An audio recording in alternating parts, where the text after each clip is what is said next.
একদিন একটি বিড়াল কোথাও যাচ্ছিল এবং হঠাৎ একটি বিশাল এবং ভয়ঙ্কর কুকুর তার সামনে হাজির। বিড়াল কুকুরটিকে দেখে ভয় পেয়ে গেল এবং বিপদ টের পেয়ে কুকুর থেকে পালাতে শুরু করল, কিন্তু চটপটে বিড়াল কুকুরের চেয়ে কম ছিল। কিছুক্ষণের মধ্যে কুকুর বিড়ালটা ধরে ফেলল। বিড়ালের সামনে আর কোনো উপায় না দেখে সে কুকুরের সামনে তার প্রাণ ভিক্ষা চাইতে লাগল, কিন্তু কুকুরের কোনোভাবে তার উপর নমনীয় হল না। তারপর হঠাৎ কুকুরের সামনে বিড়াল একটা প্রস্তাব দিল, তুমি যদি আমার জীবন ভিক্ষা দাও তাহলে কাল থেকে তোমাকে খাবারের খোঁজে কোথাও যেতে হবে না। এই দায়িত্ব আমি নেব। আমি প্রতিদিন আপনার জন্য খাবার নিয়ে আসব। খাওয়ার পর যদি কিছু অবশিষ্ট যদি থাকে সেইটা আমি খাব। বিড়ালের এই প্রস্তাব কুকুরের অনেক পছন্দ হলো। কোনো পরিশ্রম ছাড়াই এখন থেকে প্রতিদিন বিড়াল তার জন্য খাবার নিয়ে আসবে। কিন্তু একই সাথে তিনি বিড়ালকে সতর্ক করেছিলেন যে প্রতারণার পরিণতি হবে আর ভয়াবহ। বিড়াল শপথ করেছিল যে সে যে কোনো মূল্যে তার প্রতিশ্রুতি রক্ষা করবে। ওই দিন থেকে কুকুর বিড়ালের আনা খাবার খেয়ে জীবনযাপন শুরু করেন।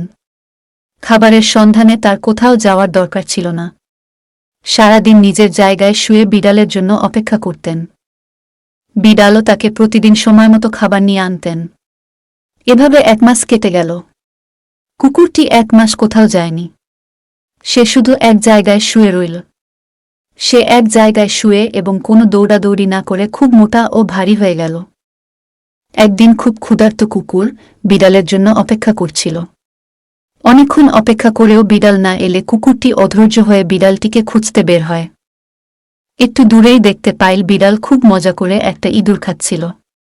এটা দেখে কুকুর রাগে করে বিড়ালকে বলল, তুমি প্রতারক, তুমি তোমার প্রতিশ্রুতি ভঙ্গ করেছ।